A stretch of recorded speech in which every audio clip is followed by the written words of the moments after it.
Thank you, Dr. Linfield. With the B117 and P1 variants in Minnesota, we thought we would take a few minutes to talk about what variants are and what it means to have a variant in our state. In general, viral variants are common.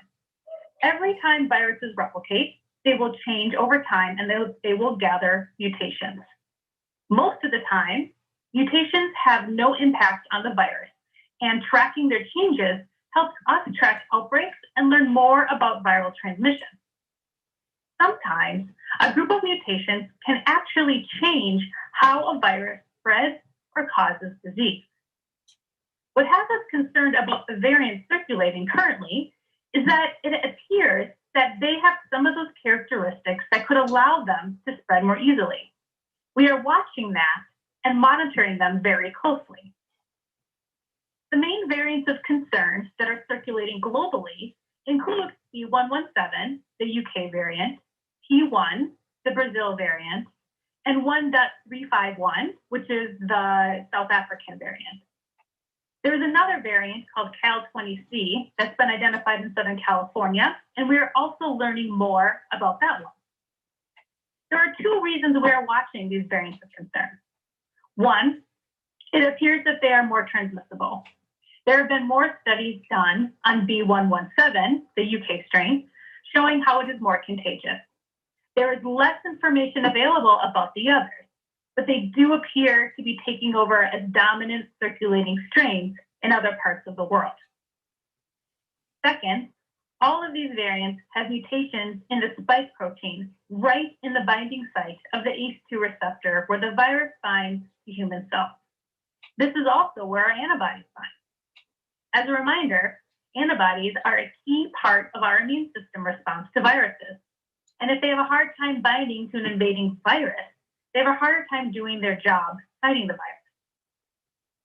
Having mutations in this area could explain the more rapid spread, and it could also raise questions on if our vaccines will still work as well with the variant.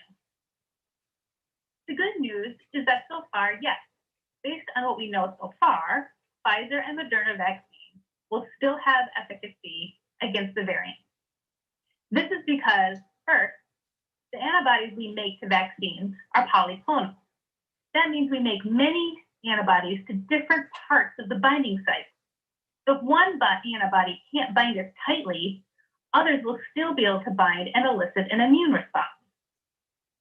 Second, our bodies make many antibodies in response to an infection, and having a lot of antibodies can overcome weak binding. So although variants might have an impact on vaccines, it's not likely that a vaccine will be rendered completely ineffective.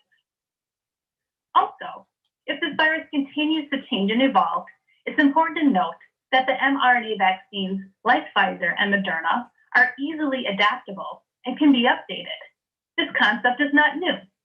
Our influenza strains change every year, and the vaccine is updated as necessary to reflect the circulating strains. Going forward, our lab will continue to look for variants. We expect more variants will be identified as this pandemic progresses and sequencing capacity increases across the United States. We have a very strong surveillance system, and because of our scientific capabilities, our relationships with our Minnesota laboratories, and our seamless connection with epidemiology. I will now hand the call off to Commissioner Toll. Thank you, and good afternoon, everyone. I'm here to provide an update on Minnesota's vaccine registration pilot for Minnesotans ages 65 and older. As we have previously discussed, roughly 13,000 Minnesotans were able to receive their first dose of COVID-19 vaccine as part of this pilot program last week. We adjusted our approach this week to ensure that Minnesotans weren't spending long periods of time waiting to register by moving to a 24-hour waitlist registration period. The pre-registration waitlist will be open online until 5 a.m. tomorrow morning for all Minnesotans ages 65 and older who want to pre-register. And we also have call center staff available until 7 p.m. tonight for those who are unable to register themselves online. Again, those who are randomly selected from the pre-registration list will be proactively contacted starting on Wednesday to register for available vaccine clinic appointments.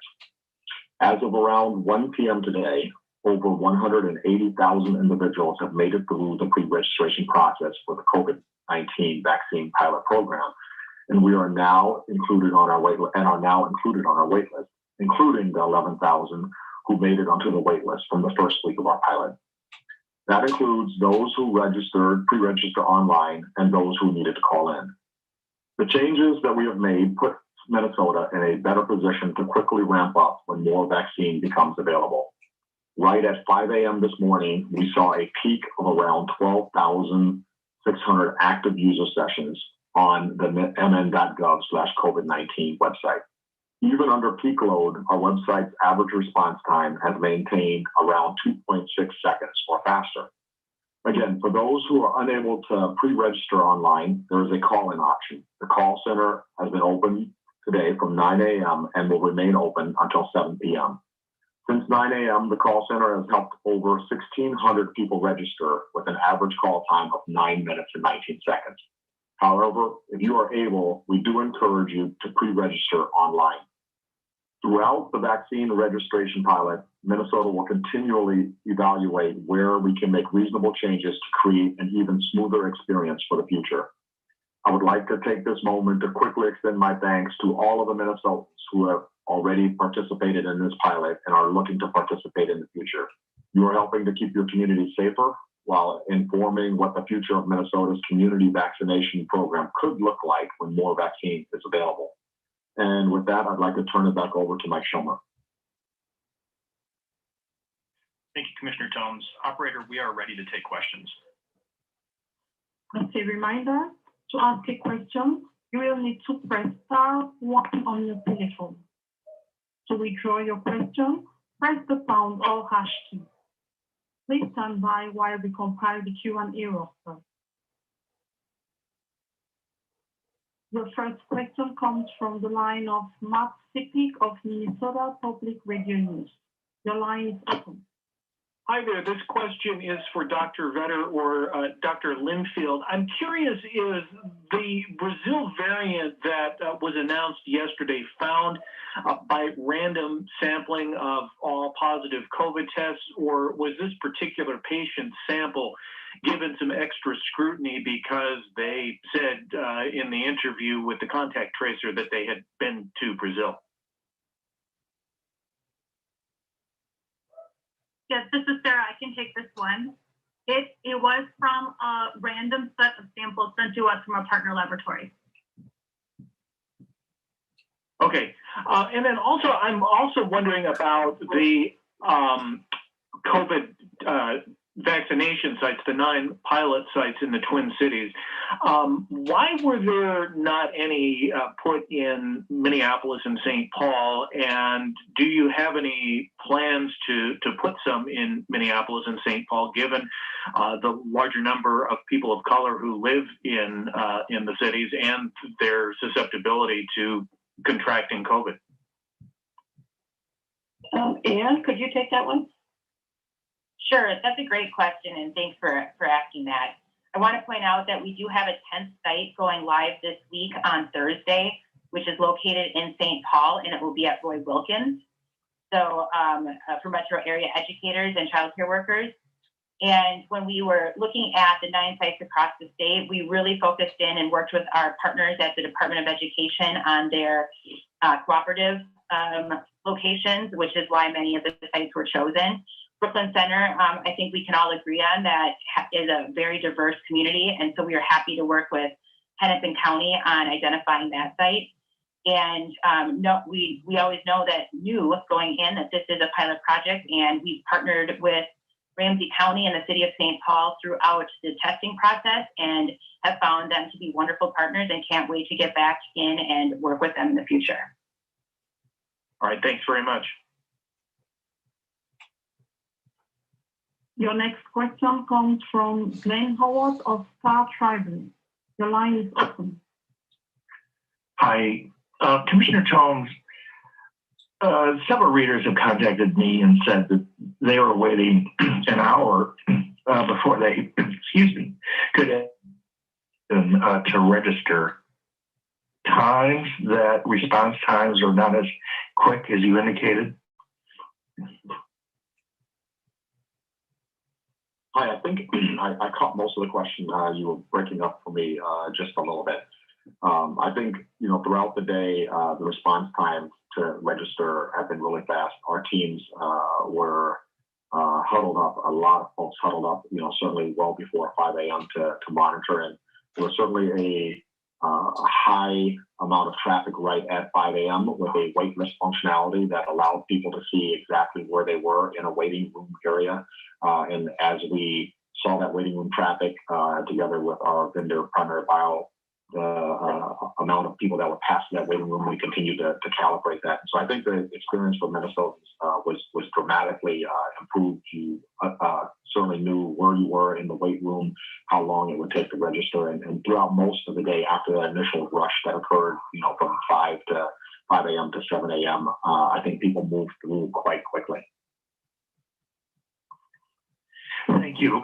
And one key, of course, to getting people the vaccine quicker is getting more vaccine in the state. Commissioner Malcolm, have you heard anything from the new Biden administration on future doses? As of this morning, I personally have not heard any new numbers, but we certainly have been assured by CDC and HHS and the Biden COVID task force that they are well aware of the value of having greater line of sight into future capacity and are intending to give us some planning certainty for more than a week at a time. So those are encouraging signs. We have heard some reporting that, and actually the governor is on a call right now with the National Governors Association, and we may get some further updates, but we're hearing tell that the Moderna supply might be increasing incrementally, so that would be good news.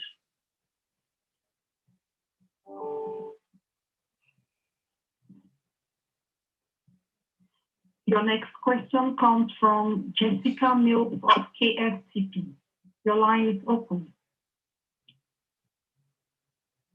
Thank you. Commissioner Holmes, I know last week you said there were roughly 13,000 first doses given. How many vaccinations do you have for the pilot site this week throughout the state?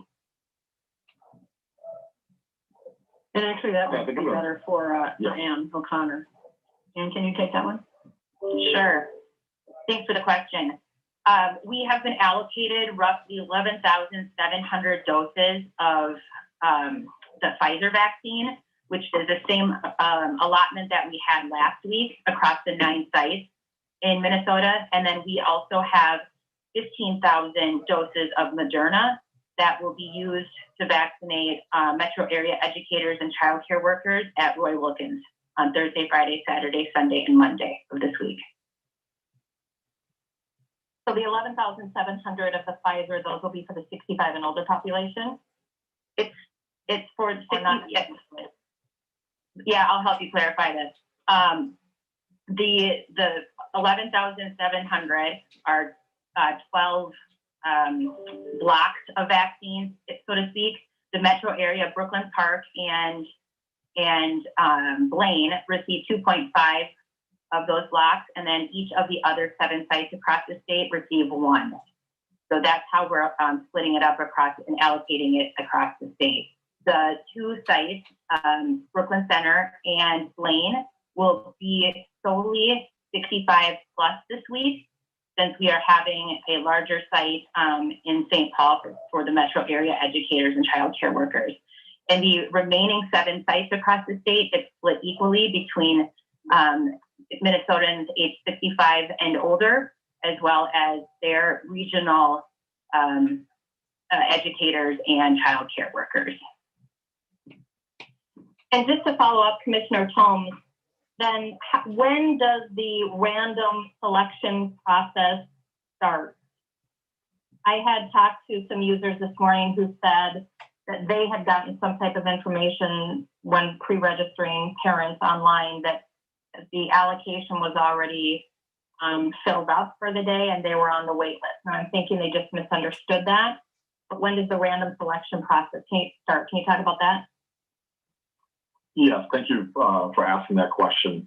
So there are no slots that have been filled yet. The registration language on the on the waiting list site, we did modify today because it was a little bit confusing, but none of the registration slots have been filled yet.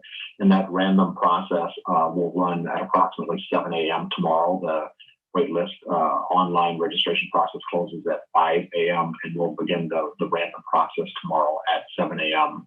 So clearly well after it's been closed, and none of that has run yet as of right now.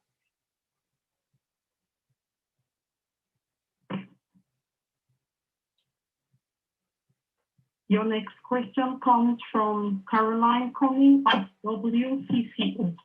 The line is open. Hi, yes, this is Caroline Cummings with WCCO. My question is about some people wrote to our station saying they went online.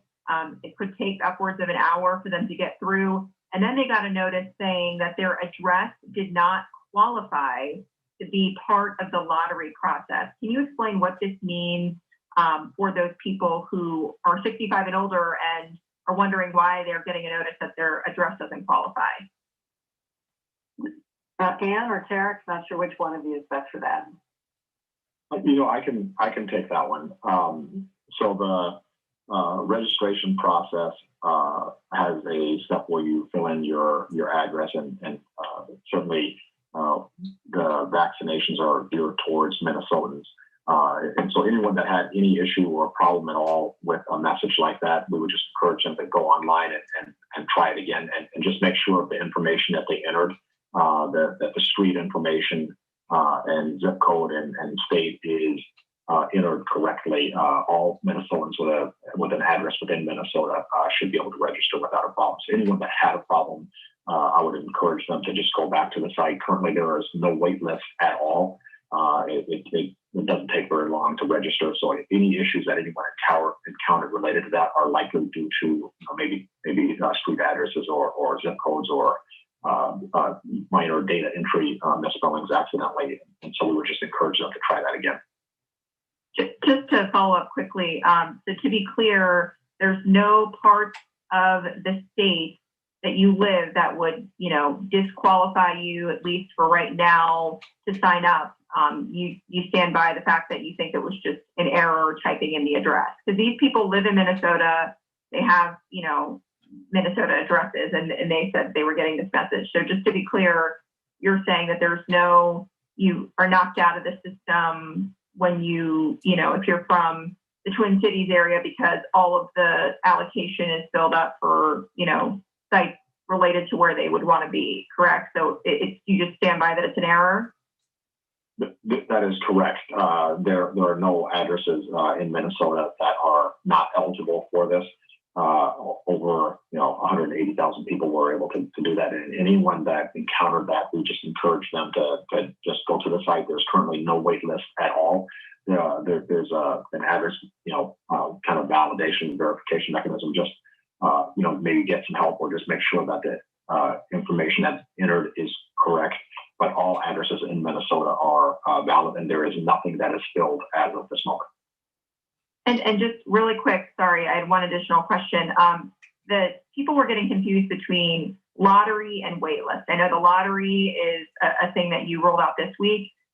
When they fill that out online, are they by default entering their name to try to get randomly selected? And if they are not randomly selected, will their name be then on a wait list so that they do not have to come back next week and try to get in the lottery again? Does it the random selection carry over to the next week? So you'll use some 180,000 people that you have on the wait list this week for the random selection. That is absolutely correct with how you described that. The people that are on the wait list tomorrow after 5 a.m. will be a part of that random process. And when that is run subsequently, everyone that is registered today will continue to be included in that. And there's a likelihood, as we evaluate what we learned and what we see here, that we could open it up to allow for additional people to sign up afterwards as well.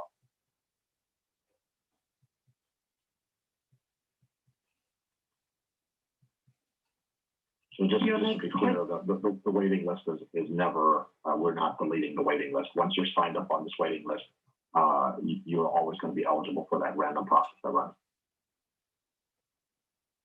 Your next question comes from Alex Leonard of KMSP Fox Mines. Your line is open. Hi, my question is regarding vaccinations in rural counties. We're hearing from some folks who live in counties outside of the greater metro that they're struggling to keep up with vaccinations because they are not equipped to do so with the amount of public health nurses that they have in their area. And, you know, a lot of questions as to why this isn't being opened up to more private sector to kind of help get these vaccinations in the arms of the folks that need them. We're hearing from places that only have maybe 1 or 2 public sector nurses to cover a 6-county jurisdiction. Just wondering what that looks like and maybe how many private sector, if any, have this vaccinations in smaller, more rural areas, and what next steps would be there. Well, this is Commissioner Malcolm. I'll take that. It's a great question, and we just want to be clear with folks that there are many channels for distributing vaccine. These pilot sites are just that. They were a kind of a proof of concept, as the governor has said, to get some experience with the logistics of standing up a community-based site. In addition to the pilot sites that we have currently going, as you mentioned, our local public health agencies all around the state have strong programs, long history of doing vaccinations of various types. So they've got some infrastructure to support immunizations, but as you point out, particularly in some areas, there aren't a lot of public health workers covering a large geography. A very important additional distribution channel, of course, are our healthcare providers, clinics and hospitals. And as the vaccine supply ramps up, more and more providers will be able to have a supply of vaccine to vaccinate their patients. And we imagine that will be a very significant and perhaps the main way that many folks, especially in the over 65 population and those with underlying health conditions, will eventually be vaccinated through their clinics. But today, because as we keep talking about such a limited supply of vaccine, not all providers yet have a vaccine supply to offer their patients, but that will be ramping up. And then finally, again, as vaccine supply ramps up, more community pharmacies will also be able to be vaccinators.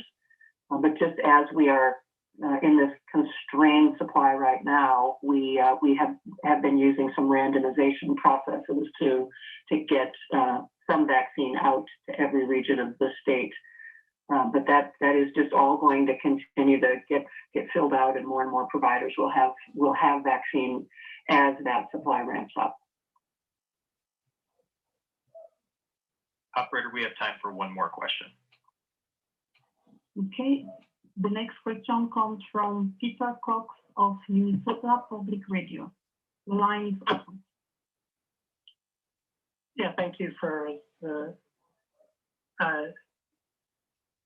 taking questions. I'm curious if there has been any outreach effort for different communities who might not have either English as their second language or might not have computer access, things like that, for the pilot program. Commissioner Malcolm again. Yes, we are doing more work all the time with community-based organizations that serve different communities. We have grants out to cultural media outlets and community liaisons or community connectors who are helping to do exactly that, to make sure that with information and outreach, education, encouragement, support are out to those communities, and that is underway. The process of communicating more broadly and more specifically with communities is going. It just is still, again, that same core problem of limited supply available to immediately meet those demands. But we are definitely, looking for and working with vaccine providers who are close to and who are members of those communities. One follow-up. and that is, should people over 65 expect it's more likely to get a vaccine through the state pilot program, or should they expect it from their healthcare provider? What's the more likely place? I think in terms of numbers, the more likely place eventually will be through their clinics. These pilot sites have limited supply, limited numbers. They don't cover all the geographies in the state, as we've talked about.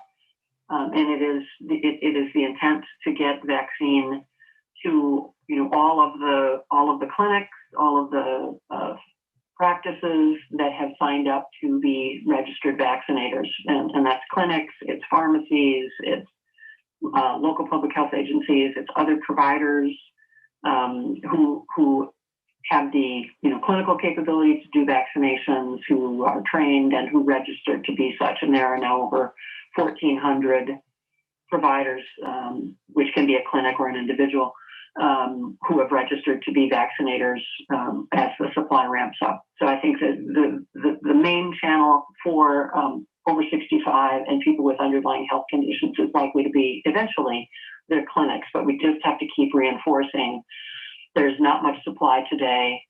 So clinics will be reaching out to their patients as they have supply, but I know people are eager to get the vaccine, and that is really a good thing, because that's how we're going to eventually put this pandemic behind us, when enough of us get vaccinated. But right now, it's not likely to be successful to call your clinic. If you haven't heard from your clinic that they have a vaccine supply, they're starting to reach out to their patients when they do have supply. But if you haven't heard from them, haven't seen a posting about that in your email or any other way, it's not likely that they have vaccine. So best not to flood them with calls, but to wait for information. Thank you. That is all the time we have for today. We invite any reporters with additional questions to reach out to our office this afternoon. Have a good day, and we will be back with you again soon. You've been listening to State Health Leaders